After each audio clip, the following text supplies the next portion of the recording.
All right, we're ready to go. Yeah, thanks for being here. We're excited to have you. You're Yeah, good to go. no problem. Well, going to start with tips and tricks for new home inspectors.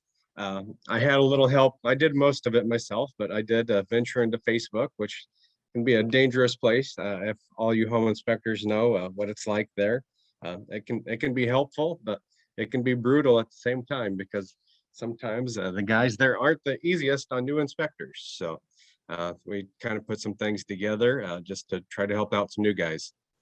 Go ahead and get started. My number one tip for new inspectors is obviously continuing education. Like I said again and again, uh, we owe it to the industry and our clients to constantly educate ourselves. It makes us competent. It'll help from any lawsuits, anything like that. And kind of one of the biggest things I heard from other home inspectors as I was going through this uh, is they said, never start an inspection until you're ready. Because, like I said, it does look bad on the industry if you have uneducated inspectors out in the field, and you're probably not going to last very long either if you don't. Nobody knows everything about everything. Make friends and partners with tradesmen. Me personally, I was an electrician for 12 years. Even at that, I do have an electrician in my pocket. Anytime that I'm unsure of something that's questionable, especially on new construction, I would say I answer the most questions. Because new construction builders, if you say anything's wrong with their house, they love to give you grief. So that another guy I work with is a plumber. I have an HVAC guy. And like I said, the HVAC guy is actually tied to my scheduler. Um, the reason I do that, a lot of people here where I work in the Lincoln and Omaha, Nebraska region, uh, they uh, they love to have a professional HVAC inspection, yeah, because they do a little more than we do. So I like to have that on my scheduler, and it automatically sends them an email as soon as I get somebody to click that button on my scheduler. So that's kind of nice. And like I said, it's always great to ask them questions about things you aren't sure about. Um, and then a pest company. I do termite inspections myself. A lot of people don't, so it's always great to get with that.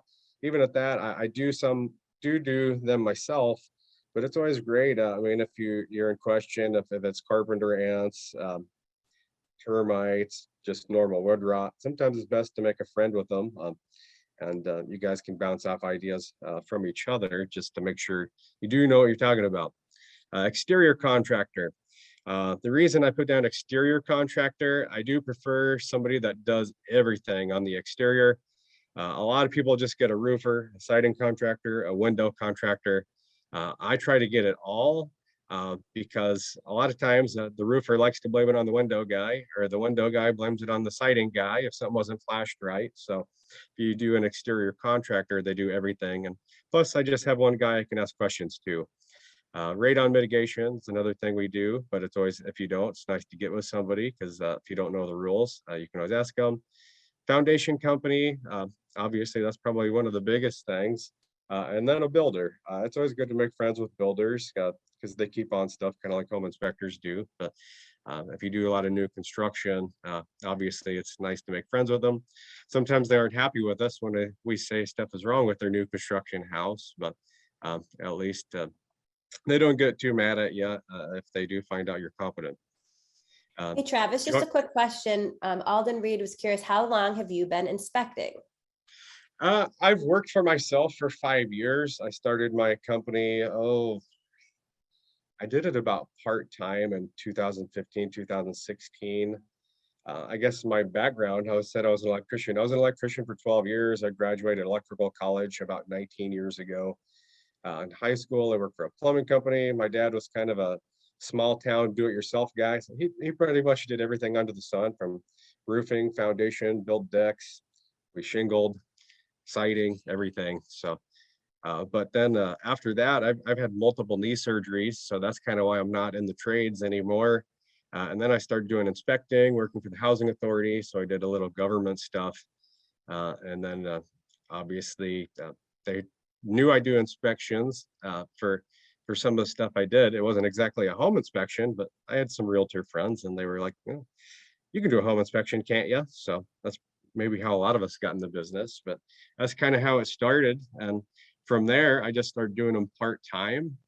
And then eventually I had to call in sick or take too many vacation days that I knew that I could jump full-time at that time. So I did that in about 2016 or 17, I can't remember. So, but yeah, I'm probably about 1,500 inspections in now after about 5 years. So going strong. But back into the association stuff. The last guy talked about this, but I do think it's important. You got your two associations. Everybody, the first two on the line, everybody's kind of got their preference. Me, I'm the first one because for new inspectors, I do think they have a ton of training that the other one doesn't have. So that's why I chose that one. Realtors Association. A lot of us, at least in our region, can't even do an inspection if they're not part of the Realtors Association, because that's how we get our lockbox access. Networking groups. That I don't know if you guys have BNI, CenterSphere, a lot of just one-off. Some people just make their own. Where here, a lot of them have a realtor, a home inspector, a mortgage lending company, title company, stuff like that. And we can all just pass referrals to each other. So that's kind of nice. Travis, back to two slides ago, another quick question, which you did just kind of hit on, but do you have any recommendations for how to build the relationships with the builders, the electricians, the radon mitigation, those relationships you talked about? Do you have any special advice on how to build those for someone who's having a little bit of a hard time? I mean, a lot of it does come from the next slide when I said I did networking groups. I'm a part of the Home Builders Association here for 2 different towns. Sometimes it's just cold calling. Like I asked when I first got into the business 5 years ago, I asked a termite guy if I could tag along with him for a day. I've asked an electrician if I could tag along, even though I was one for 12 years, just because codes is changing in the last 8 years since I've been an electrician. So do stuff like that. I mean, I can't always guarantee them they're going to get work on the back end, but a lot of times homeowners do, as a home inspector, they trust us. And do they say, do you have an electrician or a plumber that you recommend? And I usually give those names out. So it's just a mutual relationship. And sometimes I'll give several. But yeah, when we don't pass any money back and forth, it's just good. We know each other's going to do a good job. They help me and I help them. So it works out pretty great. But here we even have like real estate investor meetings. That's another great place to meet people. But yeah. Great, thank you. That was really helpful. Home advisor, Angi, pretty much, yeah, the last guy talked about that at your own risk. I will say for this first 6 months to a year, it did help me a lot. After you get your business started, it is kind of a pain in the butt. You do have to call them right away. I think half the calls I got were from other home inspectors. It was just a royal pain in the butt. But yeah, eventually it wasn't worth my time, but it did give me a start, and it probably did introduce me to at least 12 to 20 realtors that I still have a relationship with. So I guess in the long run, it did work out for me. Lunch and learns. I'm not sure if a lot of you have done this before, but it is my #1 method for attaining new realtors. Maybe I shouldn't say this if there are people in my market listening, but it's just going to a realtor's office. They usually have a secretary or somebody that schedules other appointments. I just go in there. I ask them when their next meeting is, or if there's a meeting I can go to. There's usually anywhere from 8 to sometimes 100 people there. It's kind of hard to buy lunch for 100 people, but I usually try to hit up the ones that are about 8 to 20 people. I buy them lunch. I go through usually a 10 to 15 minute spiel, just what sets me apart. I usually show them a few sample reports, and I have got more business off of those than I have off any other marketing that I've ever done. Be different. HomeGauge is awesome for that. So that's why it's great to use HomeGauge. Videos and mobile compatibility are huge with younger agents and clients. There's not a whole lot of companies out there that have it. And that's kind of where I hit my marketing too. I market probably stronger to younger realtors than I do older realtors. Just in my market, I'd say probably 80% of the people still hand out that folder or book. When I first started, I was the only one in my market that had pictures and videos, a mobile-based report, a web-based report like HomeGauge. And now I think there's about six other companies here that jump shipped, and they're kind of joining me. So I guess being different is good. Just one of my favorite recommendations of all time. It just talked about the innovative inspection, just kind of hit on what I just talked about. Detailed information. It was the videos. I think I have got probably 10 people that hired me just off this review, just because it talked about how different I was and innovative. And that was just from using HomeGauge, the pictures, videos, and I had 360 pictures on it, which we'll hit on now. Go above and beyond. 360 degree photos, infrared. Some people charge for infrared. I don't. I do always recommend everybody gets trained on it before they do use it in the field. There's some great classes on that. I did Monroe's, but no, it's just great.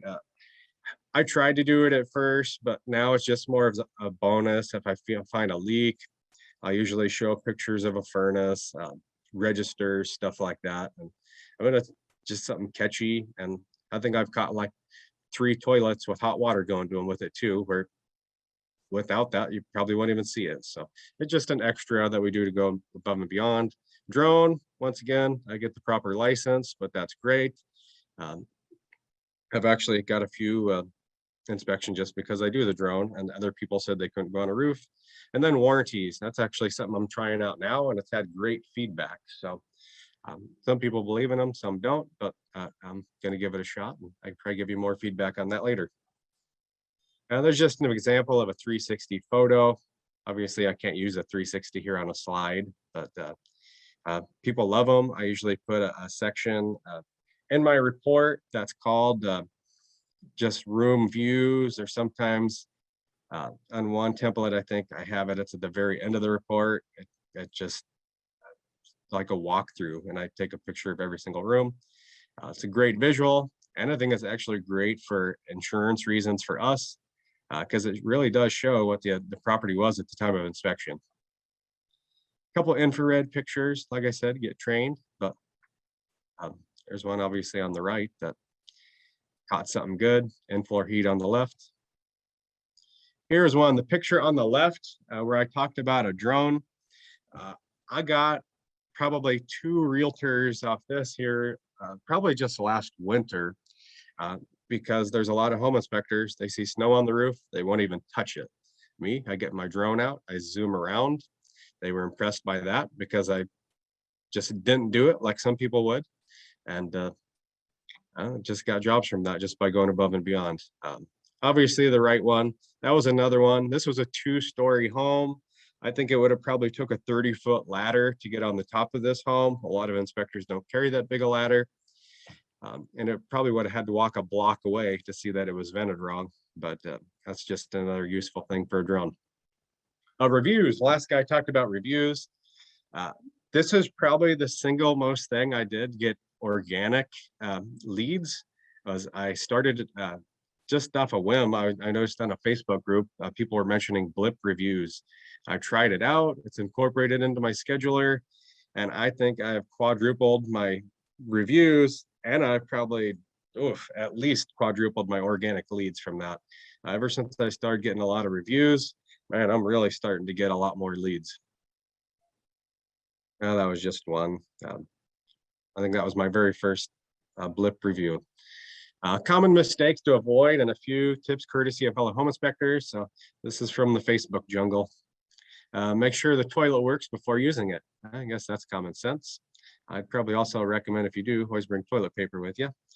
Have a second light source in an attic or crawl space. That's always a good tip. Trip the GFCI first, and then instead of hunting for it. I guess that's really useful if there's a house that's super cluttered and you can't see a majority of the outlets. And sometimes electricians, as being a former one, they just wire it goofy. And you trip something and the GFCI is on the opposite corner of the house. So sometimes it's best to trip the outlet first and then go hunt for the ones that it is protecting. Take a picture of the thermostat settings. So that's just so you can leave it the way it is afterwards. Double check all exterior locks and lights. That's something that everybody should do. That's one thing that'll make the sellers really mad if you don't lock up their house or turn the lights off. Flashing on siding, decks, and windows. I can tell you that's one thing. I've even been with a new construction builder lately. One builder in particular that has done flashing wrong on every single house that they've done for about the last 9 months, ever since they got a new contractor. I caught it on like 6 in a row. It kind of spread like wildfire. I did one neighbor, they told their neighbor, and so on and so on and so on. And I've done 6 people in that neighborhood, just off a builder that didn't do flashing correct in one time period. Don't get too technical and never refer to yourself as an expert. Um, that's always a good thing, probably for litigation reasons. Don't operate equipment if you don't feel comfortable with, especially on higher end homes. Yeah, there is a lot of equipment. I mean, like I said, home inspectors don't know everything about everything. If you don't know what it is, notate it in the report and move on, or say you'll come back or get advice from one of those people I talked about earlier. Take your time. With experience comes speed. That's for sure. I probably used to take 3.5 hours in an inspection. Now I'm down to 2.5 for your basic inspection, just because you get used to your template and you can go quick. Smoke alarm and carbon monoxide detector placement. Yeah, for sure. That's something that every home inspector should know. Hose bib backflow prevention. Yeah, I've seen a lot of new guys miss that before. Missing or partial dryer vent. Oh, I just saw that yesterday. Yeah, always make sure the dryer vent's there, especially on flipped homes. I've seen people add washers and dryers in rooms and just vent it into a wall cavity. So we don't have x-ray vision, but that stuff does happen. Check the closets. There might be a roof leak there. Locate where the bath fan terminates. Kind of like the dryer vent. A lot of people don't terminate it where it's supposed to be terminated. Leave a sheet for the sellers to double check commonly missed items and how often to fix them. That's something I added. I did incorporate that. I got it off the InterNACHI site. They do have a template there that you can use. I leave it at every inspection I go. Just one of those things. And then sometimes they will call me, like if a GFCI didn't get reset. I mean, we always try to check them, but when you do a lot of inspections, sometimes a simple thing like that happens. So they call you, it gets taken care of easily without a lot of complaint. Take lots of pictures and not just of defects. That's one thing I do like the companion, and I do have just general settings in there like exterior views, interior views. I'll set aside just extra line items in my template just for pictures alone, not of defects. Set up your template how it works best for you. Setting up your template saves lots of time in the field. And then I do highly recommend this if you are a new inspector. Kenton Shepherd does have a great template and library of defects. And it's, holy cow, it's probably like 15,000 items in that thing. It is a ton. Check the oven before turning it on. Yep, I had a buddy of mine that did that a while back.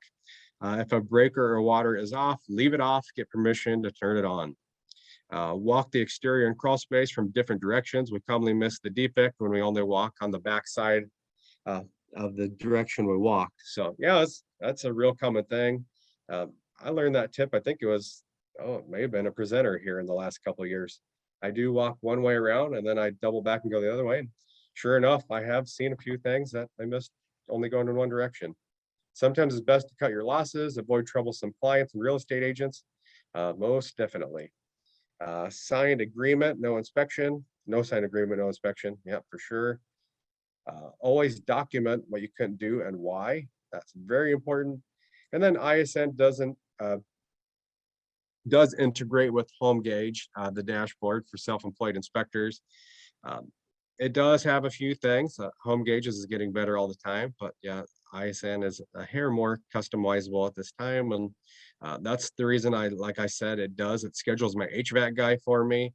It automatically texts both agents of the day of the inspection and what time the walkthrough is.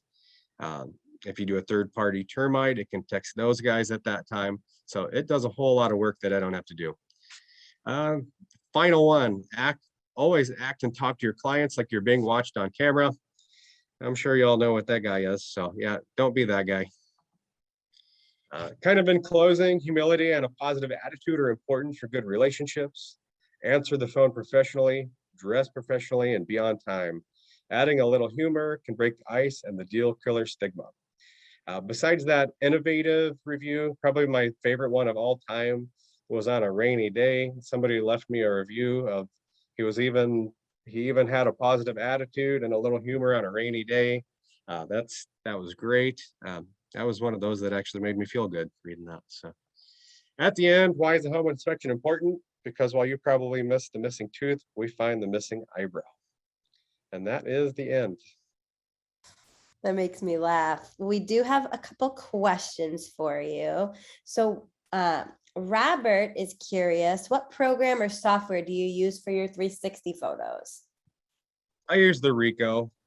It's just as the one that cost about $500, and all you do is you just USB it into your computer, and it goes right into your HomeGauge desktop.